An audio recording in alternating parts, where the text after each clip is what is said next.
Introducing Zaxby's new chicken finger tacos. One with pico and creamy chipotle ranch, and the other with bacon and avocado ranch. Chicken expert since 1990. Taco expert since now. Woo, saucy! Zaxby's. You're listening to the Archaeology Podcast Network. You're listening to the Archaeology Show. TAS goes behind the headlines to bring you the real stories about archaeology and the history around us. Welcome to the podcast. Hello and welcome to the Archaeology Show, episode 244. On today's show, we rewrite history 3 times in 3 different places. Let's dig a little deeper and keep rewriting those textbooks and these podcasts. Welcome to the Archaeology Show. Over there is Rachel. And over there is Chris. Hey! That's the dumbest thing I've ever done. That's the worst intro ever. We're never doing that again. Oh my God. Hold on a second. So we're rewriting human history today. Oh, are we? Which is our favorite thing to do in articles. So excited. Yeah.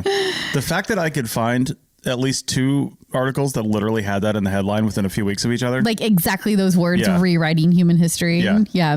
That's not a little bit stupid. Yeah. And I'm guessing everybody can guess what one of these topics is going to be because it has been all over everywhere. Yeah. All right. So the first one, at least one of the articles we found, is titled, "A Prehistoric Pyramid May Have Just Rewritten Human History." And let me start by saying human history, right? Mm-hmm. Like, at least 2 of these take one site in one tiny corner of the world and rewrite all of human history. It's a bold claim. Like, that's a lot of humans. That's a lot of humans. Yeah. Yeah. Why are we writing all the history? Why not just like the history of that area? Right. You know, now this particular one is pushing back or attempting to push back something that is, quote, one of the oldest ... right? So I guess in that sense, you're putting a period on humans and you're saying, hey, humans have done this a long time ago, even though it was just right here. Right. So if it's the oldest thing, then I'll give them that. But it's probably not. Right. So apparently the existence of a pyramid older than the Egyptian pyramids means human history needs to be totally rewritten. Yeah. In this particular case. Uh-huh. Yeah. And the pyramid we're talking about here is Gunung Padang in Indonesia, which you may remember is episode 1 of the Ancient Apocalypse show by Graham Hancock that aired on Netflix about a year ago. And there's new research out. And first off, Graham Hancock tweeted out or X'd out or what do you call them now? What do you call it? They're still tweets, right? He Elon'd out. He wrote a Musk. He musked. Yeah, he musked that. He musked that this pyramid. Well, he mentioned the pyramid. He said, "Hey, this was episode 1 of my show." Yeah. And the archaeology mafia didn't like it, and then he said now he feels vindicated. Yeah. And posted an article from Science Alert. Yeah. Yeah. Now this article is from. Well, Science Alert mentioned an article that was in a journal called Archaeological Perspection, which is just like a small peer-reviewed journal. Yeah, scientific publication. Yeah, it's fine. Whatever. Yeah. Nothing about that journal. Yeah. Except for that they let this article through. Yes. Without really solid peer review, it seems like. But anyway, this is from a geologist over in Indonesia and his team. And they've basically come out and saying that this pyramid, based on some of the dates they took from primarily radiocarbon dating, is at least 16,000 years old, which is 10,000 years older than the oldest pyramid in the world, which is allegedly the Pyramid of Djoser in Egypt. Yeah. I mean, they're even saying that it could be up to 27,000 years old based on... Yeah. So they're really putting big dates out there. Right. They've got different phases of building. Yeah. Right. And the prehistoric portion of it in their quote says, sheds light on the engineering capabilities of ancient civilizations during the Paleolithic era, or what's known as the Stone Age. Mm-hmm. And this is Graham Hancock's entire Ancient Apocalypse show was, oddly enough, not about aliens, but about an advanced civilization that is now gone, like that rose up and is somehow gone now, which I guess, technically you can't rule it out 100%, but you can't rule it in unless you find evidence. And the only evidence he has is things like this that say, well, the people 26,000 years ago didn't have the technology to build something like this. And therefore, ... somebody else did. Yeah. And they left literally no evidence otherwise of their own presence. Yeah. And like, this is a lot of like reaching too. It's like, taking a hypothesis and trying to force the evidence to fit what you want it to be. Yeah. The actual pyramid is really a pyramid shaped mound of terraced earth that has shaped stone on it. And it was built on top of an extinct volcano. Right.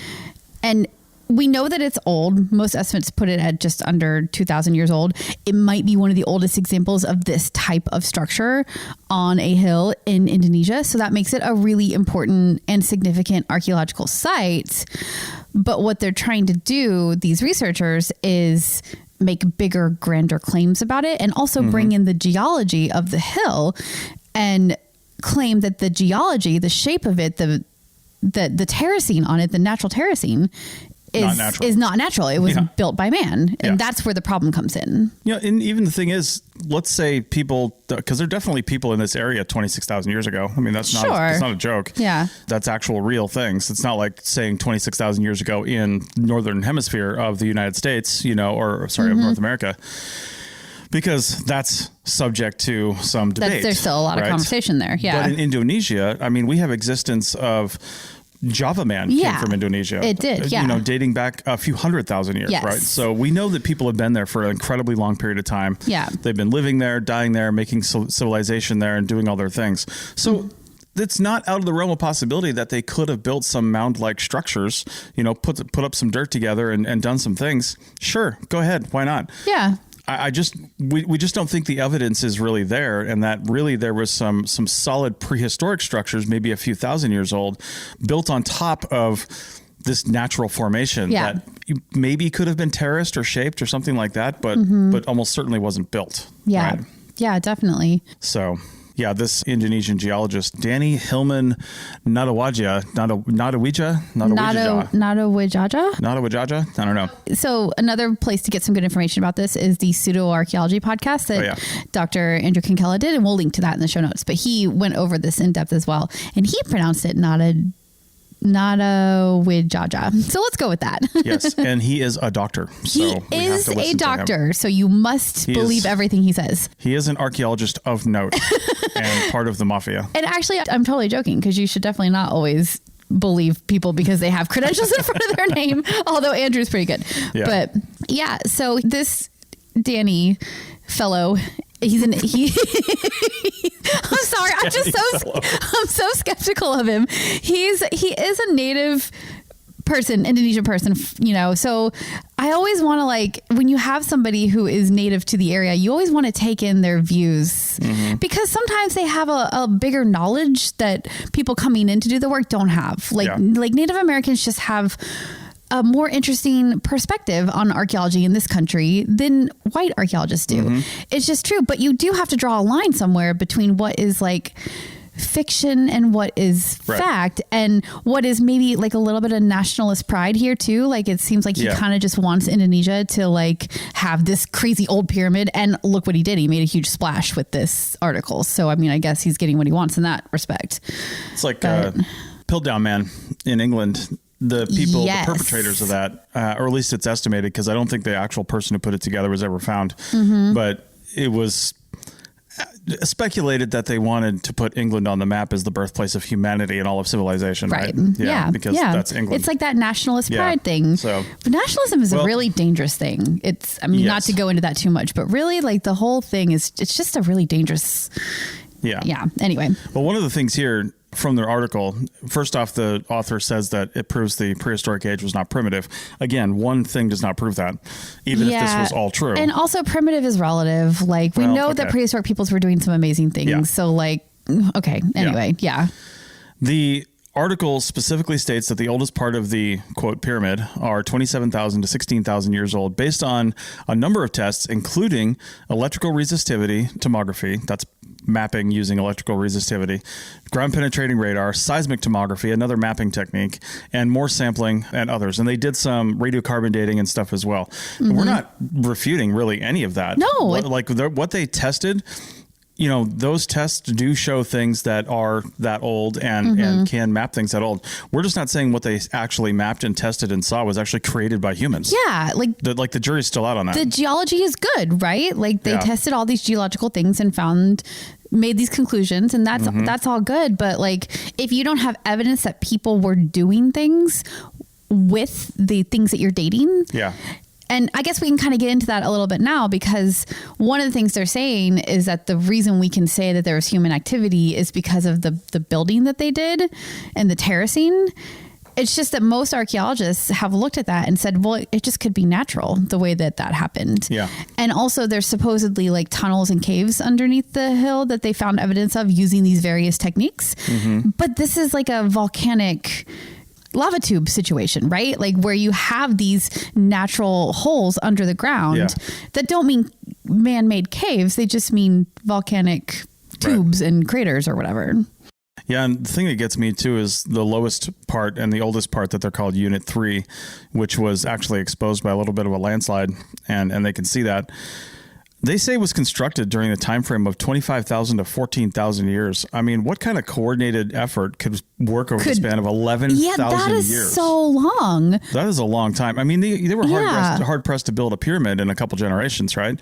I mean, like in Egypt. I mean, but here, I mean, how can you get people to just continuously construct this thing? And if they were so advanced, why did it take 11,000 years to build a hill? Yeah. Like, you know what I mean? Civilizations just do not last for that long. Like Cahokia did it in the span of a generation again, too. Yeah. And Cahokia in the United States here, massive mound, definitely man-made, huge pyramidal structure. Yeah. And nobody refutes that.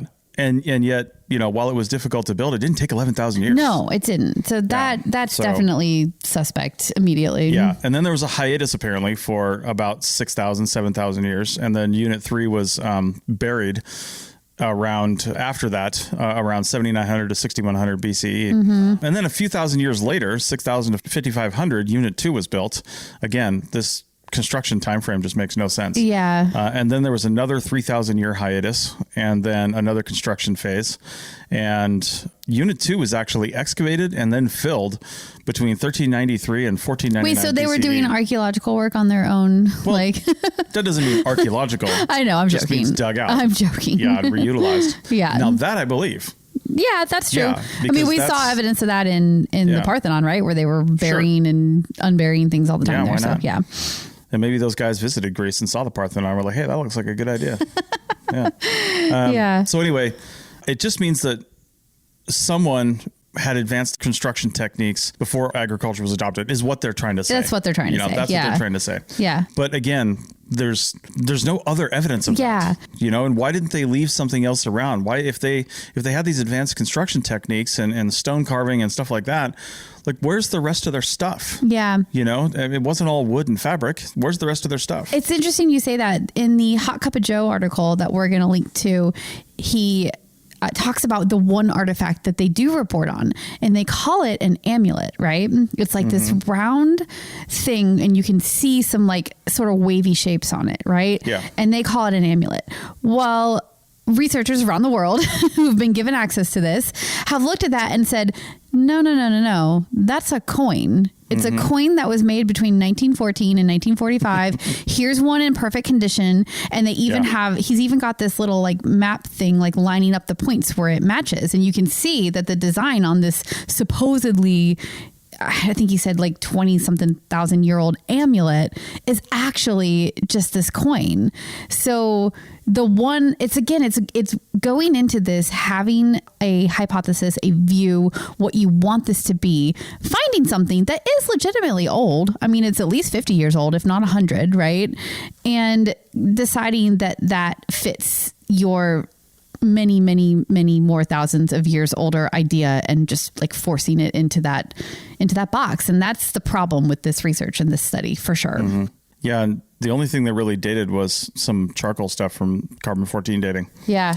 And again, not knowing whether or not that was actually human created or not. But even in the scientific peer-reviewed article that they wrote, they had serious doubts about their own carbon-14 dating. Did they? Yeah. They said that there's a lot of sources of potential contamination. Yeah. They admitted to that. Yeah. And so they're not saying that there wasn't. It's just that little side bit of, hey, this could be completely wrong, has been forgotten by the media, by Graham Hancock, by anybody who wants to latch onto the fact that they came up with these dates. Yeah. And for any true scientific research to be validated, somebody else needs to go out there and really kind of just do this study again and validate these results. It does. But you know what? In a lot of sciences like physics, chemistry, that is what people do, especially in physics and chemistry. If somebody says, I'm going to make this huge claim and I'm going to write a paper about this, there are labs around the world jumping at the gun to replicate those results because that's how that research gets verified. Yeah. But nobody ever verifies archaeological research. It's a destructive science. How can you, right? It's either already been destroyed, like you said, and excavated. So it's like you got to take their word for it, and there's nothing left. Or, I mean, it's hard enough to get funding for your own projects, let alone go out and get funding to go do somebody else's work all over again. Yeah, totally. Maybe some grad student will go out there and try to do this all over again and come up with different results. But, it's doubtful. Yeah, anyway, for sure. It's doubtful we need to continue talking about this. So wait, one more thing. Not to like completely throw them under the bus, but the journal that it was published in, Archaeological Perspection, I definitely read that there's another review going on now of this article by either Nature or somehow in combination with Nature. So potentially there'll be a retraction or at least a critique of it published at some point. So that should be coming. And the question now is like, how did this even get through and get published? Because the entire archaeological community has been like, no. Yeah. Like this is not real archaeological science. So anyway, we'll see how that goes and what shakes out from that. All right. Well, we're going to forget about that and then go rewrite history in Central Europe. Back in a minute. Back to school savings are officially in session at Tanger Outlets. Shop the latest school styles with an extra 25% off during Tanger Style, our biggest sale of the season, now through August 25th. Plan your trip at tanger.com. Chicken tacos should only be trusted to chicken professionals. That's where we come in. Introducing Zaxby's new chicken finger tacos. One comes with pico de gallo and creamy chipotle ranch. And the other comes with bacon, lettuce, tomato, and avocado ranch. Chicken experts since 1990. Chicken taco experts since now. Order yours today in the Zax Rewards app. Woo, saucy! Zaxby's. America. We are endowed by our Creator with certain unalienable rights: life, liberty, and the pursuit of happiness. At Grand Canyon University, we believe in equal opportunity, and the American dream starts with purpose. By honoring your career calling, you impact your family, your friends, and your community. The pursuit to serve others is yours. Find your purpose at Grand Canyon University. Private, Christian, affordable. Visit gcu.edu. Welcome back to the Archaeology Show, episode 244, where we're rewriting pretty much everything we know about archaeology based on 3 different articles. And this next one is Central Europe this time, so we're moving over a little bit. Nothing ever rewrites human history in the Americas, which is interesting. That's because we're babies over here. I know. So anyway, there was apparently a highly complex prehistoric society that thrived in a region that was thought to be abandoned in 1600 BCE. Yeah, so the people lived here, and then it was abandoned. And they were like, okay, nobody lives here anymore. But now they found evidence that people did live there, and that rewrites all of human history. Well, at least that part of Europe, maybe. Yeah, well, definitely that part of Europe. This claim is a little bit smaller than the other claims, right? Yeah, they did say rewrites history. They did, yeah. Not human history, not so I'll give them that credit. Yeah, so not all of it. Right. Potentially just a little bit of it. Yeah. This was actually reported as one of the major cultural centers of Southern Europe. This area, it apparently had regional scale influences across the continent and into the Mediterranean based on things that have been found here. And this is all in what's called the Pannonian Basin. It's in modern day Hungary and has influences, again, from multiple nations across Central Europe. This whole area is kind of a crossroads, if you will.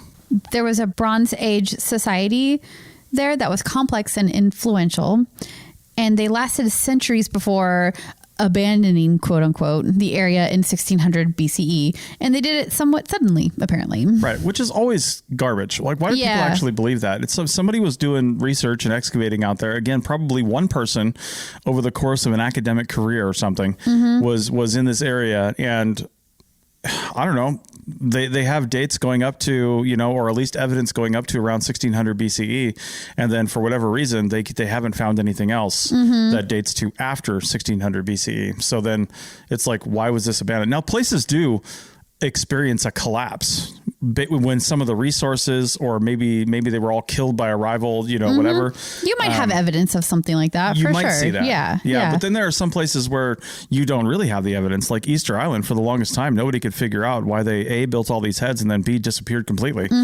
And well, it's probably because they used up all their trees. Yeah. Right? But we don't really actually know that. If you want to use words like collapse and abandon, you have to have actual evidence to back up those things happening, like a fire or a war, like you said. Yeah. But if you don't have the evidence, you have no evidence at all, you can't assume that that's what happened. Like the absence of evidence doesn't prove that that's what happened. Right. It just means we haven't found it yet.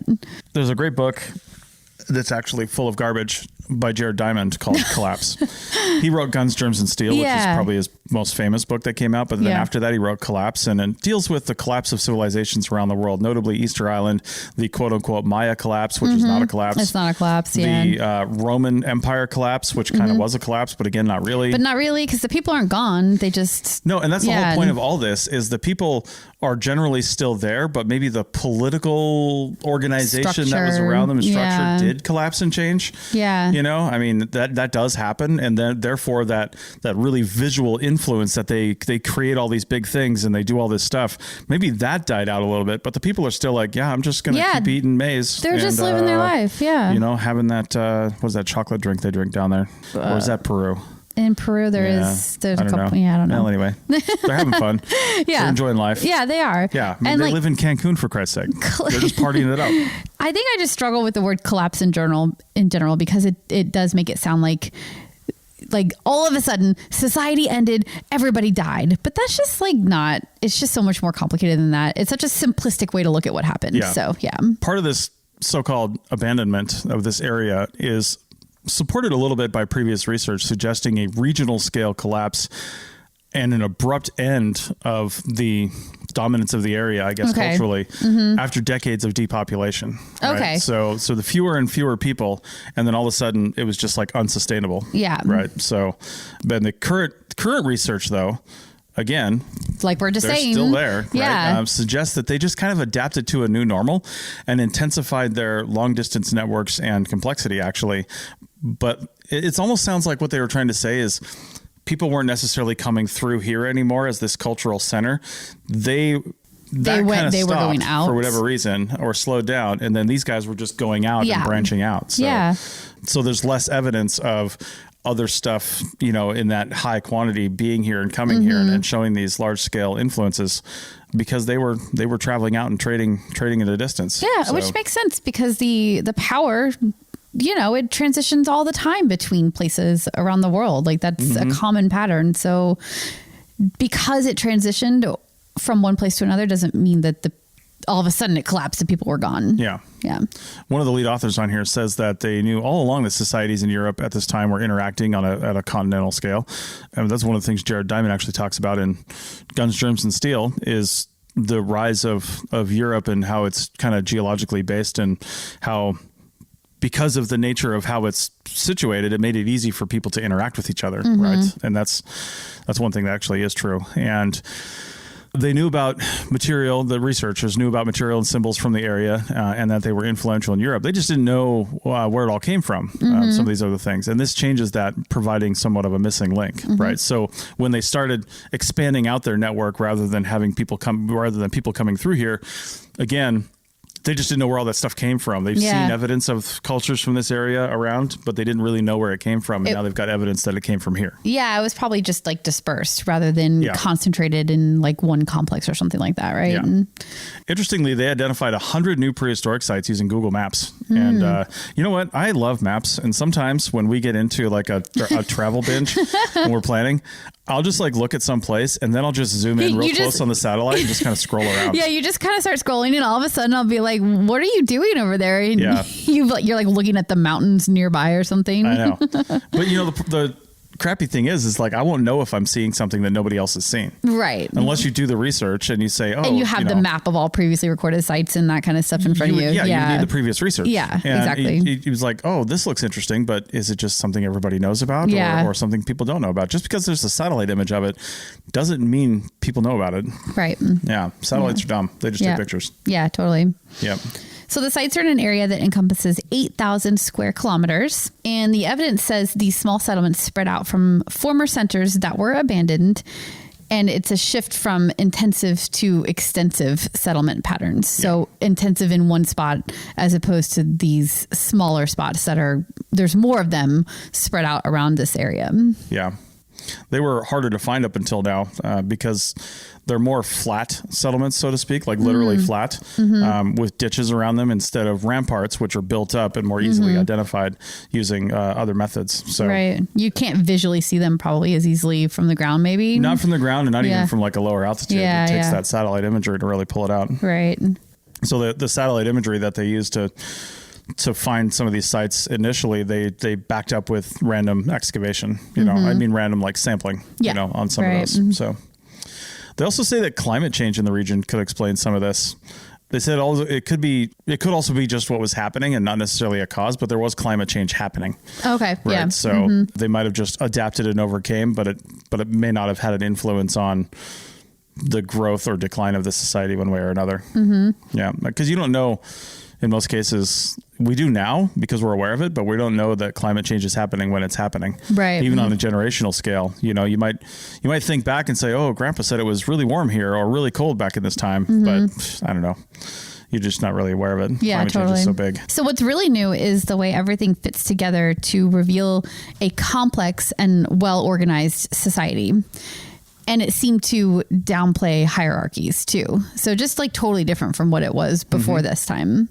Yeah, the excavations there revealed that sites that were bigger than others and had management by a smaller group. So there were spaces that not everyone in the community could enter. So they were saying there was just a different sort of political organization, I guess, than previously thought. Oh yeah, so like government kind of spaces where not everybody's allowed to go, basically. Okay, yeah. Yeah, and they noticed in burials too that there was not very many prestigious burial goods, and a lot of them were really similar from that time frame. It was communism. Yeah, well, oh my God. Yeah, they were all wearing gray, and they had like bread. It was weird. Yeah, so sure. Yeah. They did conclude that there was a complex political order and not everyone was treated the same, but that this was downplayed and such divisions weren't that important. I'm interested to know how they actually know that. Yeah, me too. Yeah, it wasn't really explained very well. Yeah. And I wonder so they found all these new sites by using the aerial images. And then I'm sure they were probably looking at previously recorded sites as well and kind of picking out the details from them. And when you do this kind of work, I think you have to be very careful to not just pick and choose what you want to see and what fits your hypothesis. Kind of like what we were talking about in the last article, although I am in no way comparing them because this seems like it's good science and it is really truly helping fill in a picture in an area where we didn't have one before. However, it would be interesting to know like how much of what they were taking from these previously recorded sites and from the new sites they found, like how much is actually fitting this image and how much kind of doesn't fit. And they sort of like set it over here for later analysis. Maybe, I don't know. Right. Yeah.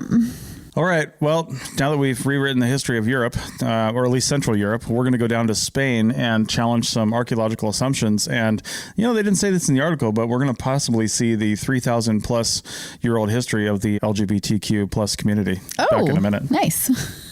Chicken tacos should only be trusted to chicken professionals. That's where we come in. Introducing Zaxby's new chicken finger tacos. One comes with pico de gallo and creamy chipotle ranch. And the other comes with bacon, lettuce, tomato, and avocado ranch. Chicken experts since 1990. Chicken taco experts since now. Order yours today in the Zax Rewards app. Woo, saucy! Zaxby's.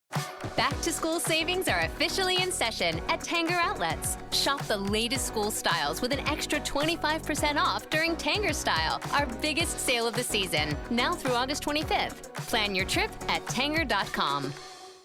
Introducing Zaxby's new chicken finger tacos. One with pico and creamy chipotle ranch, and the other with bacon and avocado ranch. Chicken experts since 1990. Taco experts since now. Woo, saucy! Zaxby's. Welcome back to the Archaeology Show, where we are rewriting human history for episode 244. And this article is kind of rewriting human history, more like human assumptions of what It's more like rewriting modern assumptions of what people were and weren't in the past based on... Which is, I feel, what literally every article does. Yeah, true. It presents new evidence and rewrites everything. And So isn't archaeology like always rewriting something? Always. Like every article? Yeah. You know, that's the thing about archaeology is I think some of the people who are a little bit archaeology adjacent, like Graham Hancock, and try to say there's the archaeology mafia and everything's rigid and we all believe this.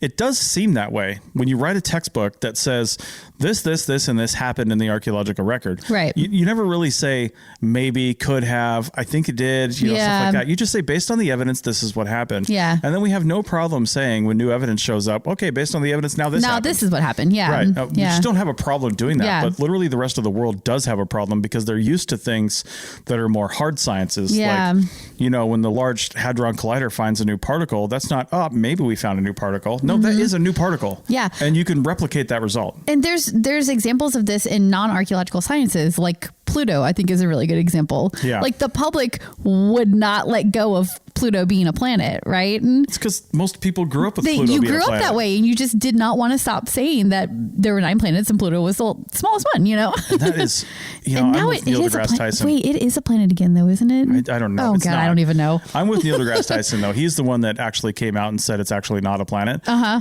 And the fact that it was even called a planet before was made by definitions that people assigned to the word planet. And all astrophysicists did was they basically tightened up their definitions a little bit. And Pluto no longer fit the definition of a full-fledged planet. Exactly. So it was an arbitrary designation to begin with. Yeah. I feel like that kind of stuff happens in archaeology all the time too, because a lot of times you're just drawing conclusions based on what you have in front of you, and then you have new stuff in front of you and you have to change the conclusions, change the parameters sometimes. Like that's just science. It is what it is. Graham. Right. All right. Well, let's talk about a little bit of gender fluidity in Southwest Spain. Yeah. So this was a 3,000-year-old funerary stone slab that was found. And again, it's challenging long-standing interpretations of gender and social roles in ancient societies, and specifically around here because, well, first off, the article says in ancient societies, and I'm like, all ancient societies or just like right here, right? Because you can only apply it to the culture that this is found in specifically. It's difficult to apply it elsewhere, I would say. Yeah. It should make you think, if you're not already doing that, about your assumptions in other places. But you definitely should. And that's what gets archaeologists in trouble is when you, again, go in with an idea and don't think outside of your assumptions or the box or whatever. So, yeah. Well, these stone slabs are called stelae. Generally anything that's like a long, tall stone slab, whether it's standing or laying down, it's called a stele. I'm not really sure where that word comes from. I think it's know the origin either. It's Latin, but I'm not really sure. Anyway, they're common in cultures all over the place, including Egypt and Central America. I mean, everybody's taken long pieces of stone and carved on them. Would like a gravestone be considered a stele? Kind of? I guess technically it would be. Kind of, right? But since that has more of a defined purpose. It does. We call them headstones or gravestones. Yeah. So there's also footstones too. Would those be stelae? I don't know. Maybe. Yeah. I don't know. Anyway, often steles are gravestones, as they say in the article. Mm-hmm. And they're usually decorated with engravings, text, and often painted as well. And sometimes they depict important people. So there's an actual figure carved onto the stele. This one was found in the burial complex of Las Capellanas. Yeah. Anyway, Capellanas. In Canaveral de Leon. That's what the area is. And it includes an engraving of a human figure with a detailed face, hands, and feet. And the person has a headdress, necklaces. Okay, great. Maybe a lady, right? And also 2 swords. Right. What is going on here? Ladies can't have swords. Ladies can't have swords. Guys, come on. And it was found by Durham University archaeologist Dr. Marta Diaz Guardamino. Does that trigger you a little bit? Durham University? No. Durham is a place. Duke is a university that I hated. So, because I went to Chapel Hill. Universities in the triangle there that weren't Chapel Hill. No, we did not. Honestly, it's been so long since I was in college. I don't have any hate for anybody at this point. But so apparently we used to think that stele depicting a headdress and necklace would represent a female, like I was just joking about. Yeah. And then weapons, of course, would be assumed to be male. But, not always true, right? Mm-hmm. The figure on this stele has clear male genitalia. So there you go. Not always true. And I was kind of making a joke about the whole LGBTQ plus thing. But, honestly, gender fluidity has probably been a thing for a long time in many, many cultures. Yeah. And we just have different terms for it these days, and people identifying as something, or maybe even not even identifying as something other than what they were born, or what their genitals say they should be. Yeah. But I think there was in a lot of cultures in the past, there was probably a lot less stigma around, women doing one thing, men doing another thing, a man wearing a headdress, for example, or having some sort of female garments on or something like that. Maybe in some of these cultures, there just wasn't that stigma that hard against line. Yeah, you have to wear this and you have to wear that if you're a man or a woman. Yeah, that hard separation between what women did and what men did. That's definitely possible. I think another thing that's interesting too, and I just heard a podcast about this, the roots of the not the trans movement, but just trans people in history. And it goes back so much further than you would think it does. There are many people who were born and didn't feel like they belonged to the sex that they were born into, and they chose to live their life in the opposite sex. So the story I heard was about a person who was born a woman and lived their entire life as a man because that's how they felt. And that was 150 years ago that this article was talking about. So or maybe not quite that long, maybe 100 years ago. But either way, we know that happened in the past, and that very well could have been what this person was, like maybe it's an early example of a trans man, or like you're saying, maybe it's more of a less emphasis on what men could wear and what women could wear. So who knows? Who knows? All right. Well, with that, we're going to go erase the entire back catalog of this podcast because we've rewritten history. Oh, we just rewrote it. Yes. So we got 243 other episodes to re-record. Does that mean we're going to rewrite it every time and there's only ever going to be one episode of this podcast available? Every episode of this podcast will be episode 1. Oh, man. Yeah, well, that's what we do. We rewrite things. Indeed. All right. Well, we're going to rewrite ourselves out of this podcast right now. So that was terrible. That was awful. Okay. We'll see you next week. Bye.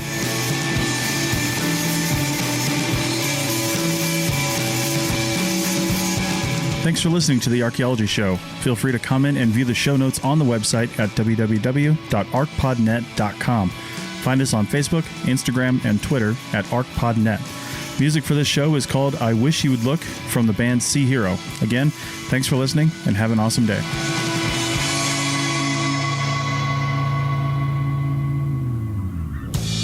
This episode was produced by Chris Webster from his RV traveling the United States, Tristan Boyle in Scotland, DigTech LLC, Culturo Media, and the Archaeology Podcast Network, and was edited by Rachel Roden. This has been a presentation of the Archaeology Podcast Network. Visit us on the web for show notes and other podcasts at www.archpodnet.com. Contact us at chris@archaeologypodcastnetwork.com.